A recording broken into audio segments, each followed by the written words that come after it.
Warangal ఏనుమమ్ల market సమీపంలో ఉన్న సర్వేశ్వర industries అనే కారం పౌడర్ కంపెనీపై ఫుడ్ సేఫ్టీ అధికారులు తనిఖీ చేపట్టడం జరిగింది.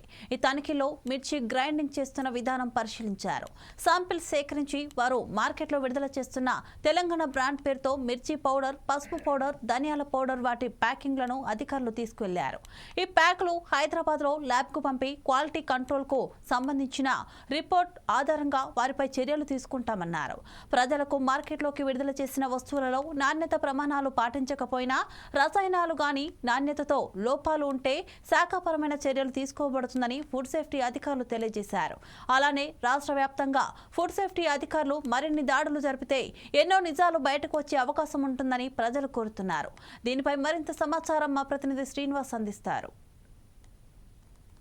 గ్రెయిన్ మార్కెట్ సమీపంలో ఉన్నటువంటి సర్వేశ్వర ఇండస్ట్రీస్ కారం కంపెనీ మిర్చి పౌడర్ కంపెనీని ఫుడ్ ఇన్స్పెక్టర్ తనిఖీలు చేయడం జరిగింది. ఏదైతే క్వాలిటీ సంబంధించి ఎలా ఉండాలి, క్వాలిటీకి సంబంధించిన కారం వాటి ఎలా ఉండాలి అనే దాని మీద వాళ్ళు ఇక్కడ మనం చూస్తున్నాము. వాళ్ళు శాంపిల్స్ సేకరిస్తున్నారు. ఈ యొక్క శాంపిల్స్లో ల్యాబ్లో ఎలాంటి రిపోర్ట్ తేలుతుందో దానిపై రిపోర్ట్ ఆధారంగా వీళ్ళపై చర్యలు తీసుకుంటారు. ఇటు ఫ్యాక్టరీకి సంబంధించిన నియమ నిబంధనల ప్రకారం ఎలా నడుచుకోవాలి, ఎలా చేయాలి అనే దానిపై వీళ్ళు ఇక్కడ ల్యాబ్ రిపోర్టు వచ్చిన తర్వాత వీళ్ళపై ఇండస్ట్రీస్ వారికి సంబంధించిన వారికి చర్యలు తీసుకోబడుతుంది. ఎలాగైతే ఈ సర్వేశ్వర ఇండస్ట్రీస్ కంపెనీ వారు తెలంగాణ కారం అనే ఒక బ్రాండ్ తోటి ఇక్కడ వీళ్ళు మిర్చి పౌడర్ని మార్కెట్లోకి సేల్ చేస్తూ ఉంటారు. ఏదైతే వీళ్ళు తీసుకోవాల్సిన జాగ్రత్తలు అంటే కంపెనీ యొక్క చూస్తున్నాం. ఇప్పుడు మన ఈ ఫ్యాక్టరీలో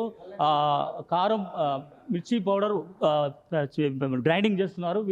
వీళ్ళు ఎలాంటి నియమ నిబంధనలు, వీళ్ళు ఎలాంటి వాడాలి, ఎలాంటి మిర్చిని వాడాలి, ఏమేమి కెమికల్స్ ఎలా కలుపుతున్నారు, అయితే కారం రావడానికి కలర్ ఇట్లా కలుపుతున్నారా, లేకపోతే వీళ్ళు నాసిరకమైనటువంటి మిర్చిని పౌడర్ చేసి ప్రజలకు బ్రాండ్ అమ్మే విధంగా చేస్తున్నారా అనే దానిపై తనిఖీలు నిర్వహిస్తున్నారు ఫుడ్ ఇన్స్పెక్టర్ గారు.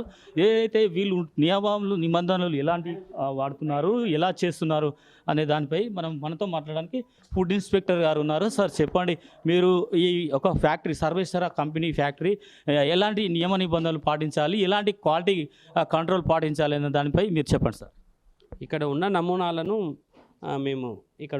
నమూనాలను సేకరిస్తున్నాము. అనుమానాస్పదంగా ఉన్న 2-3 నమూనాలు కారం పొడి, దీంతోపాటు పసుపు పొడి కూడా ఉంది. వీటిని మేము విశ్లేషణ కోసం రాష్ట్ర ఆహార ప్రయోగశాల నాచారం పంపుతాము. వాటి రిజల్ట్స్ ప్రకారం వీరిపై చర్యలు ఉంటాయి. ఇక్కడ కొంత అపరిశుభ్రంగా ఉన్నది, ఆ వాతావరణం సంబంధించి కూడా నోటీస్ ఇస్తాము. ఆ నోటీస్ మీద కూడా అతను ఇచ్చే వివరాలను బట్టి తదుపరి చర్య తీసుకుంటాం. అంటే ఈ రిపోర్టు అంటే మీరు నాచారం పంపిస్తున్నారు క్వాలిటీ కంట్రోల్ వారికి, ఎప్పుడు వస్తుంది సార్ ఈ రిపోర్ట్? సుమారుగా 20 రోజులు అవుతుంది. ఒకవేళ నాసిరకంగా ఉన్నది, అపరిశుభ్రంగా వీళ్ళు క్వాలిటీ మెయింటైన్ చేయట్లేదు అనే రిపోర్ట్ వస్తే మీరు ఎలా తీసుకోబోతున్నారు, చర్యలు ఎలా తీసుకోబోతున్నారు?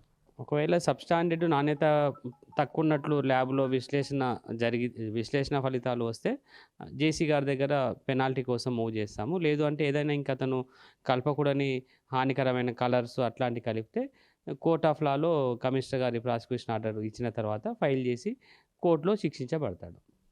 ఏదైతే వీళ్ళు కనుక నియమ నిబంధనల ప్రకారం ఎలాంటి కలర్ కానీ లేకపోతే నాసిరకమైన పదార్థాలు ఏమైనా కలిపి ఉంటే ఏదైనా రిపోర్టు ఆధారంగా వీళ్ళకు చర్యలు తీసుకోబడుతుంది. అలాగే ఈ జేసీ జాయింట్ కలెక్టర్ ఆధ్వర్యంలో వీళ్ళకు పెనాల్టీ కానీ లేదంటే కార్యాలయం చర్యలైనా ఎలా తీసుకోవాలి అనే దానిపై వీళ్ళు చర్యలు తీసుకుంటారని చెప్పి చెప్తున్నారు. ఇక్కడ మనం చూస్తున్నాం ప్యాకింగ్ కంప్లీట్గా ప్యాకింగ్ అయ్యి మార్కెట్లోకి రిలీజ్ చేసేటువంటి ఈ యొక్క ప్యాకింగ్ మనం చూస్తున్నాం. ఇది తెలంగాణ స్పైసెస్ అని ధనియాల పౌడర్, తర్వాత పసుపు పౌడర్ ఇలాంటి చేసి ప్యాకింగ్ చేస్తున్నారు. వీళ్ళు మార్కెట్లోకి ఈ యొక్క తెలంగాణ బ్రాండ్ అంటే తెలంగాణ కారం, తెలంగాణ స్పైసెస్ అనే పేరు మీద మార్కెట్లో రిలీజ్ చేస్తున్నారు. ఏదైతే నాసిరకమైనటువంటి ఈ యొక్క ప్యాకింగ్లో ఏదైనా ల్యాబ్ రిపోర్ట్ వస్తే కనుక వాళ్ళపై చట్టపరమైన చర్యలు తీసుకోబడుతుందని చెప్పేసి